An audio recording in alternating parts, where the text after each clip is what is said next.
Good afternoon, everybody. Today we are going to prove the Riesz representation theorem for Hilbert spaces. It's a very easy result. You just need one algebraic lemma. Okay, it's actually an observation, and a most crucial fact of existence of orthogonal decomposition for a Hilbert space if you are given a closed vector subspace. Okay, we will quickly review the concepts involved and we'll prove it. Probably the lecture should take about 30 maximum 40 minutes. So stay tuned. We'll go ahead. Yeah. A reference could be a book by Sukumar and myself, a first course in functional analysis. Okay, you can have a look at that. Okay. Right. So we will always assume our Hilbert space H. Okay. Or complex numbers. Okay. Right. And suppose I fix a vector v in H. Then let's look at the function f from which to c given by x going to x inner product v. Notice that the v is in the second variable. Okay. Then using the bilinear property, that is not exactly bilinear, one should say complex bilinear. Okay. It is linear in the first variable, complex conjugate linear in the second variable. Okay. Using that property, you can show that f is linear. Okay. Complex linear if you want. And not only that, it's a continuous or bounded linear. Okay, why? That's very easy, because we have an obvious estimate. To show it's bounded, what I have to do? I have to estimate norm of tx, but here it is t is f, and the codomain is complex number, therefore modulus. I have to estimate, that is modulus of x. This is very easy. Okay, this is nothing other Cauchy-Schwarz inequality norm x into norm b. Do you see that? Therefore, I can take the constant to c to be norm b. Then what do I have? Sorry, less than or equal to. I'm sorry, I wrote that. Less than or equal to c times norm of for every x in H. Right? So we can generate a lot of continuous linear function on any Hilbert space. Right? Riesz representation theorem says if you give me, so let me call it f of b. Okay. Okay. For a given b, this is linear function. Okay. Now Riesz representation theorem says the converse is true. What does that mean? If you give me any continuous linear function h to c, then there is a unique vector v in h, so that f equal to f. That is f of x equal to inner product vx for all x in h. This is what the Riesz representation theorem says. So let me write the theorem.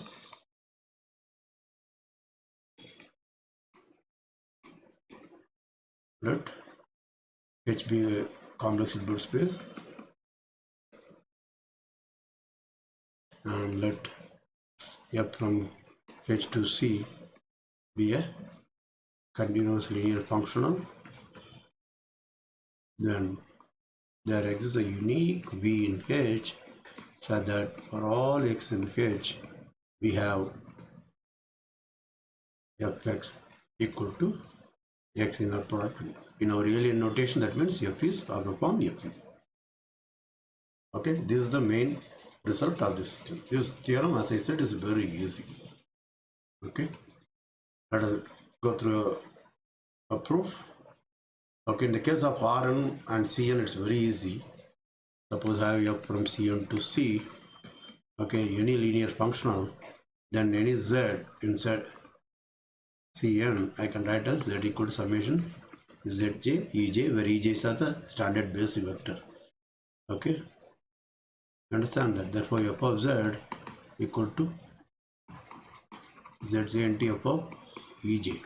So if I denote alpha j to be f of ej bar, right, then this is nothing other than complex inner product of the vector alpha.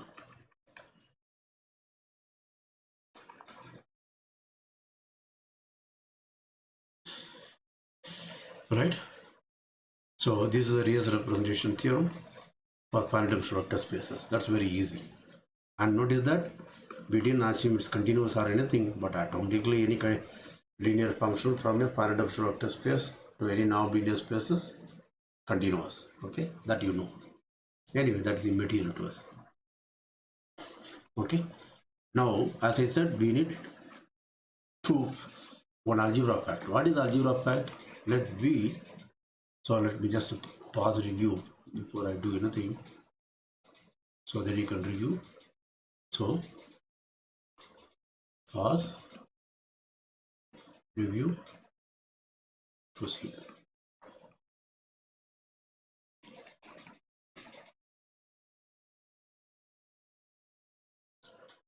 Okay. Now what we want to do is an algebra fact. Suppose V is a vector space, okay, over a field F, and this could be finite or infinite dimensional. I don't care. Yeah. And suppose my F from V to F is a linear functional. Okay, any linear map from V to the ground field called linear functional, right? Let us assume F is non-zero as a linear map. That means there is at least one vector x in V, Fx is non-zero. Okay, then also assume that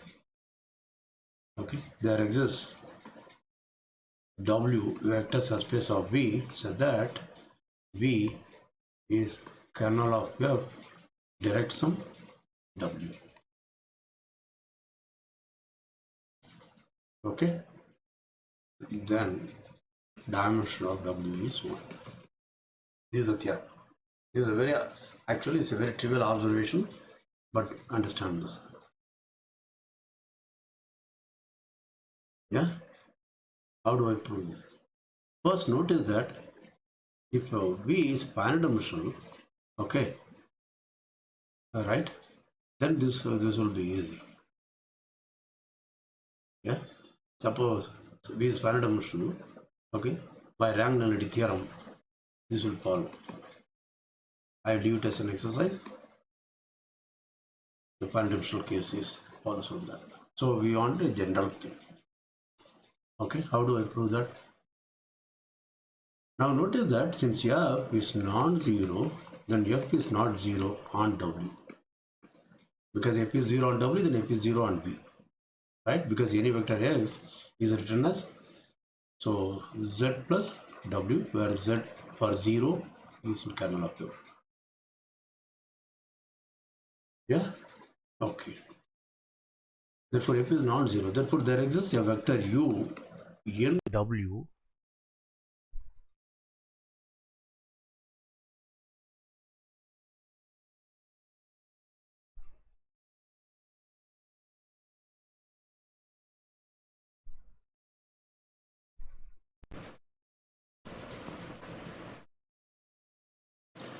There is a vector U in W, so that F of U is equal to 1. F is non-zero, there exact is 1 vector. So by scalar multiply that, I can assume F of U is non-zero. Yeah? You follow that? Very good. Now I am going to claim W is C times U. This is our claim. So therefore we would have known W is one dimensional. Yeah? Okay. So how do I prove that result? Okay. So all of you understood? First let's make sure that you understand the definition. Let Z equal to kernel of F. Okay, and V is Z direct sum W. What is the meaning of this? This means any x can be written as Z plus W. Z is here, W is here. And this expression is unique, or which is same as saying Z intersection W is 0 subspace. Right?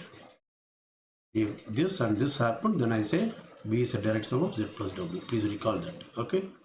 Yeah. We are going to use this concept. That's why it's better to recall this definition. Okay? Are you sure? If you are not sure, please pause, review, and then come back. right? Now let B in W.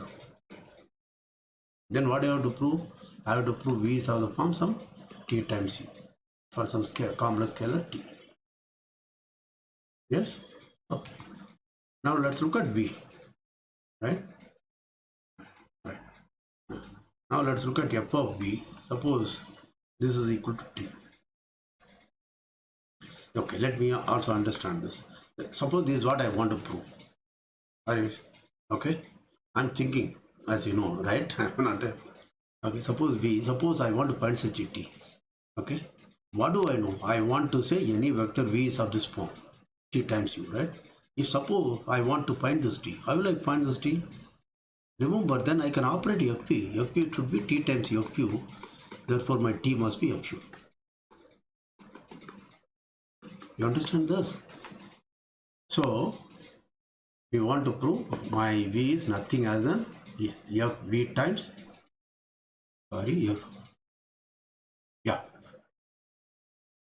T times FU is just 1. Sorry, T is FV.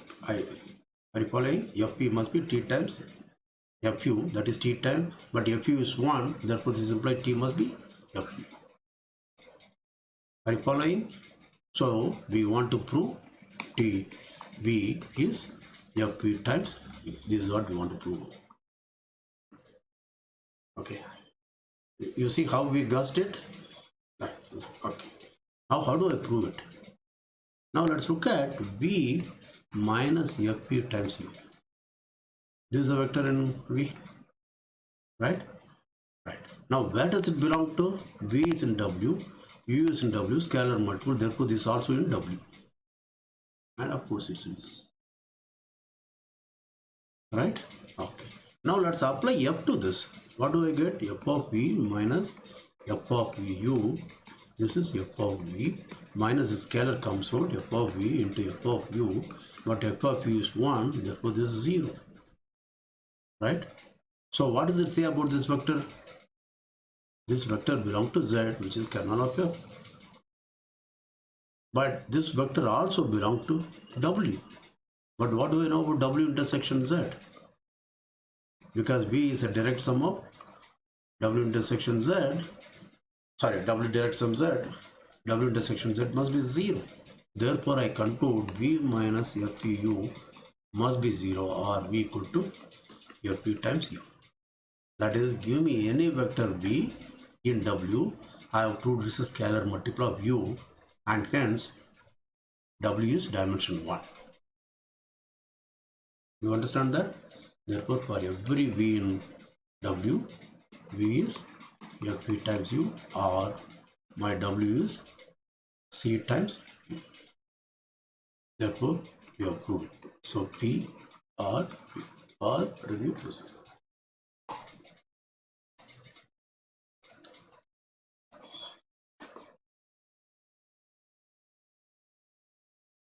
Now the next fact we need is the so-called orthogonal decomposition.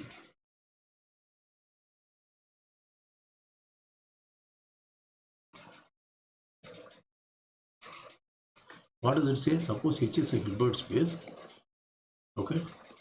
See, to prove this, you need H to be a complete inner product space. That's a Hilbert space. Okay, just not any inner product space. Unless finite dimensional case, you might have seen orthogonal decomposition. There is no restriction about that. The subspaces here, there are restrictions. Suppose W is a vector subspace of H which is also closed. So it's a closed vector subspace. Okay. Then we define what is called orthogonal complement of a set of collect all vectors which are orthogonal to W. That means set of all X in H, so that for every W in W, X inner product W is 0. This is same as saying set of all X in H, X is perpendicular to W for every W in W. Okay. What orthogonal decomposition theorem says is then H is a direct sum of W direct sum W curve. And notice that this theorem is true the moment W is closed vector subspace. I don't care anything about dimension, nothing. The only condition I need is it must be vector subspace and it must be closed. Then I have the orthogonal decomposition. Okay, I hope all of you know this. Okay, now we are ready for the proof of the theorem. Okay, so let us do that. Let's first work out. Okay, suppose let's work backwards.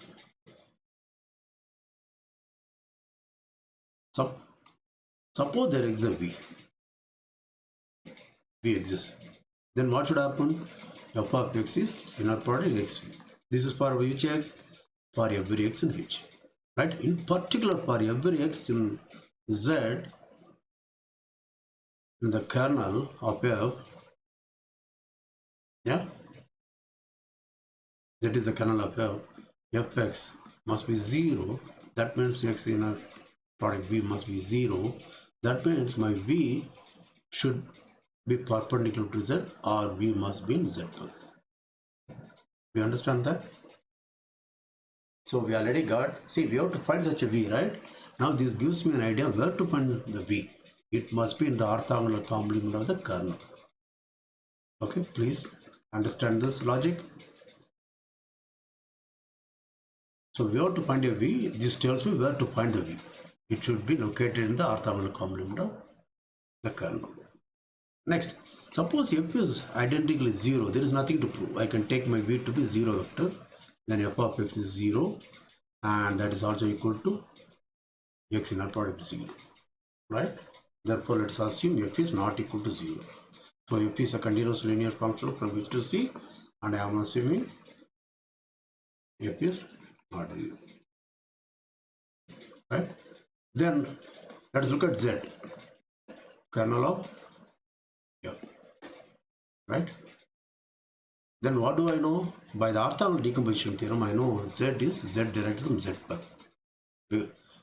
This is vector subspace, that's a linear algebra. Why it's closed? Because f is continuous, and here z is nothing other than f inverse of 0, the singleton, and 0 belongs to C, and C is a metric space. Therefore every singleton set is closed. Since f is continuous, f inverse of singleton closed set must be closed. Therefore z is closed, and by linear algebra I know kernel is always a vector subspace. You understand?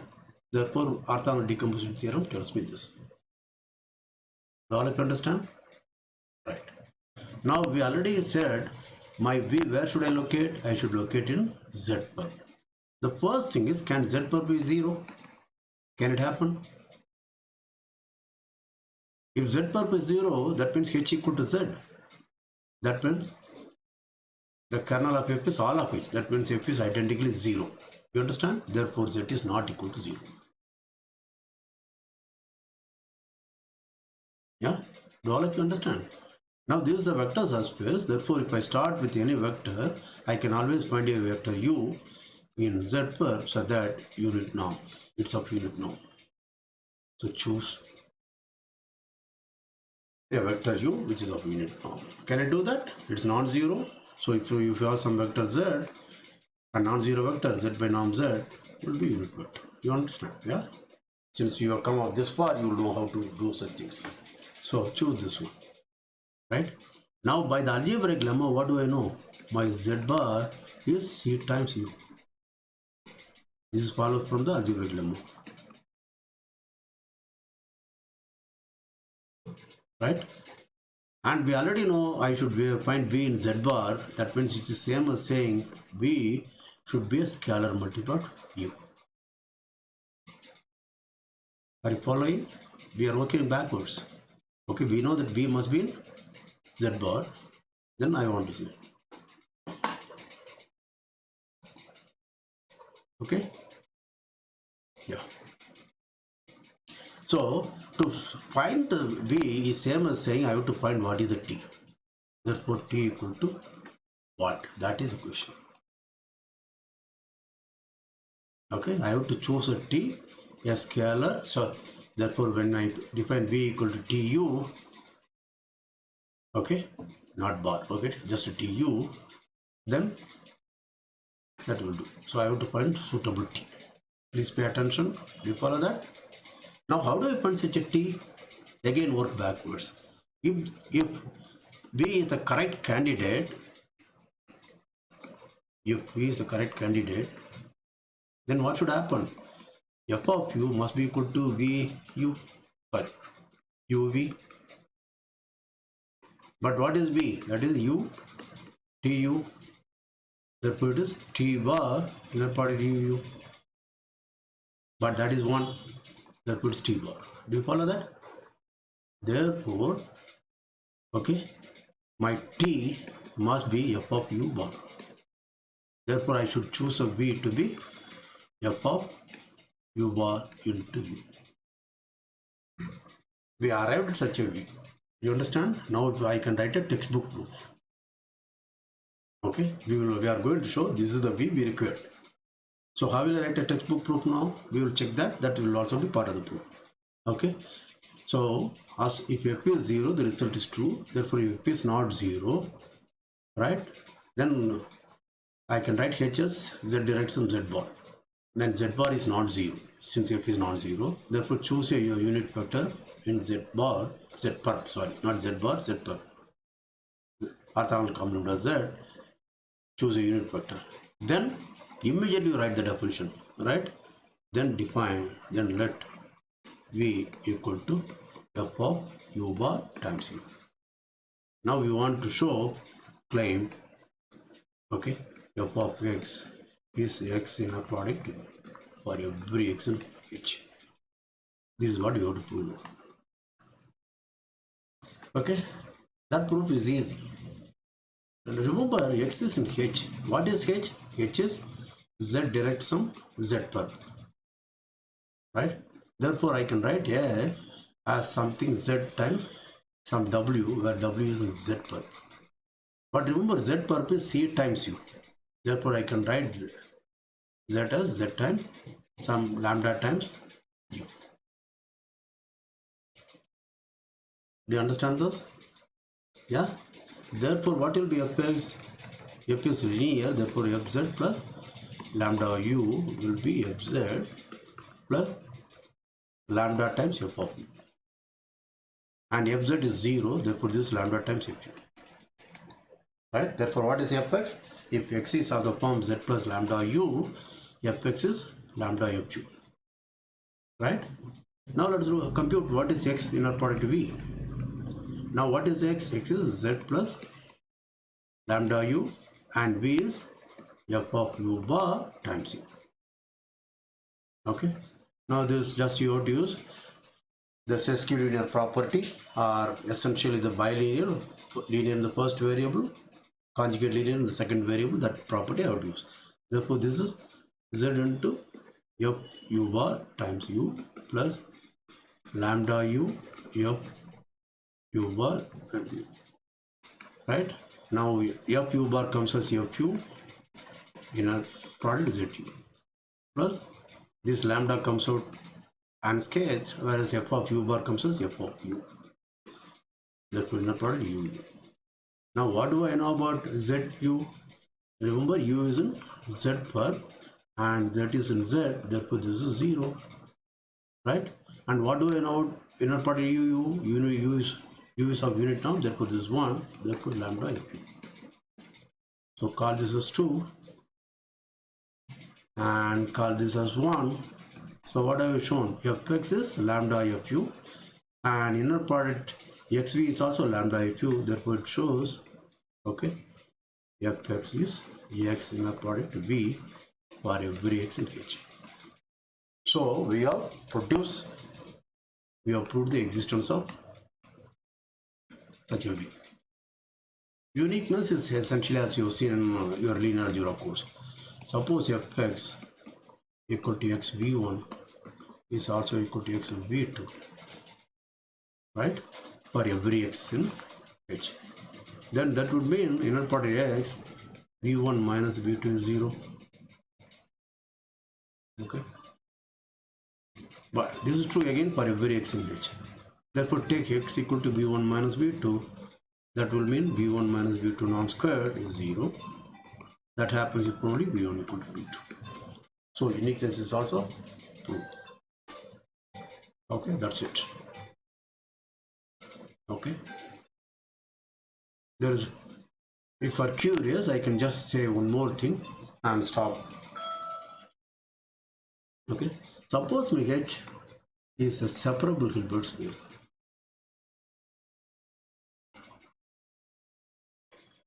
Okay, therefore let En be a complete orthogonal basis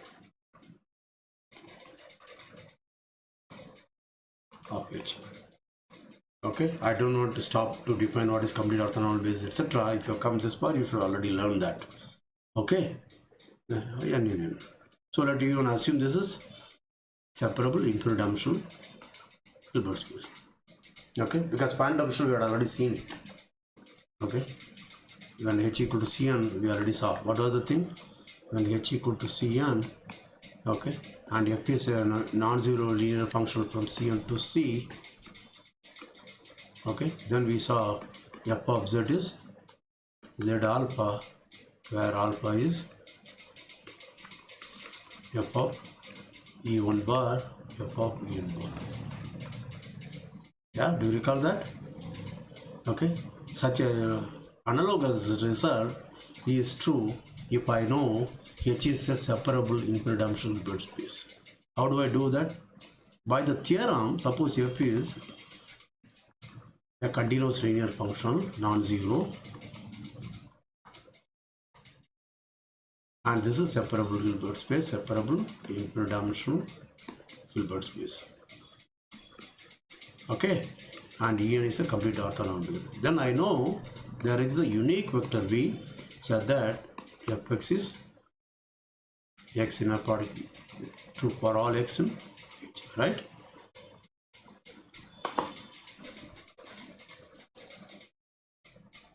Right? In particular, if I take X equal to En, let us say Em, what should happen? Then F of X should be X, yeah, that is Em inner product with V. Alright? Keep that in mind. Now, have you seen this? If V is any vector,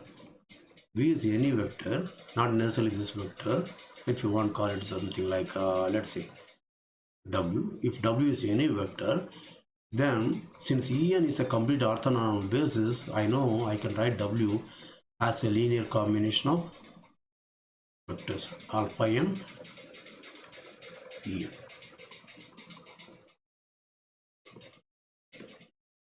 Okay, what is the meaning of this? This sum, please understand this. Okay, this means if you define Wn to be alpha k equal to 1 to n, this Wn, okay, converges to W in the Hilbert space. That is norm of Wn minus W goes to 0.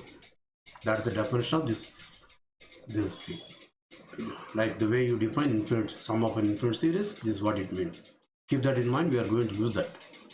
Right? Therefore, this vector V, and do I know alpha n? We know that. Why? So, how do I find alpha n? Suppose you take W inner product Em. Yeah? Now this, notice that the inner product is continuous. That is Wem. Let me just go slow. Inner product is continuous. That means what? If x and yn are in H and xn converges to x, yn converges to y in H, then inner product x and yn converges to inner product xy. That's what it means by inner product is continuous. Okay? Therefore, let us use that. Okay? Now let's look at Wn. Wn is, what do I have? Alpha k equal to 1 to n. And Wn I know converges to W. Therefore, Wn, yeah, inner product Em should converge to Wem. Do you accept it? But what is Wm? Now suppose n is greater than or equal to m, then I will have alpha 1 E1 plus alpha n En inner product Em, that should converge to Wem. Right? but this is alpha 1 u1 inner product em, that is 0. So since n is greater than or equal to m, somewhere here I will have alpha m em. Therefore what will I have will be alpha m. Okay, do you follow that? So this one, as when n is greater than or equal to m, this is nothing other than alpha m. Okay, and this is therefore after the finite stage, this is a constant sequence alpha m. Where does it converge to? It converges to alpha m because it's a constant sequence. Okay, after that mth stage, this alpha m, alpha m, alpha m, this sequence of numbers, right? Therefore where does it converge to? It converges to alpha m. But by continuity of the inner product, I know it converges to inner product WEM. Yeah, but uniqueness of the limit therefore tells me WEM, therefore alpha m is nothing other than WEM. This you must have seen in finite dimensional space. That happens true, that happens to be true even in Hilbert space, except we needed analysis and continuity, understanding of the meaning of this expansion.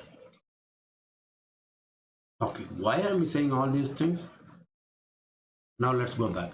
So f is from continuous linear function from to z, assuming non-zero, etc. Blah blah blah. So I have fx equal to x inner product v. Right? Now v I can write as summation alpha n en, because my h is infinite dimensional separable Hilbert space n from n. You understand? Yeah. Therefore now I know what is alpha n. Therefore f of em should be em summation alpha n en, that is summation alpha n en em bar, but this we know is nothing other than alpha m, therefore alpha m bar. You understand that? Therefore I have a concrete expression for v. This is nothing other than f of em bar times en if you know. Okay, notice that this generalizes what we saw in the finite dimensional case.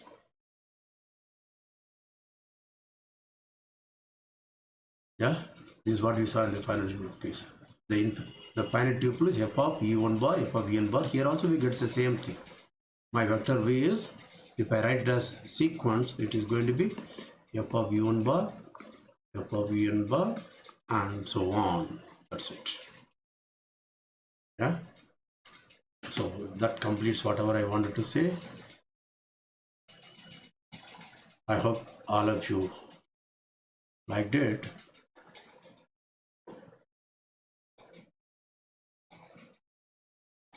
Yeah. So video was frozen as usual. Anyway, it doesn't matter. So I hope all of you liked it. Go through it. It's as you can see, it's a very simple. I also did something which is usually not done or not understood. Okay. How to write V as an infinite series in terms of orthogonal basis. That will be very useful so that you can revise your concepts. Okay. I hope. Please leave your comments below. Thank you very much. Take care and stay safe.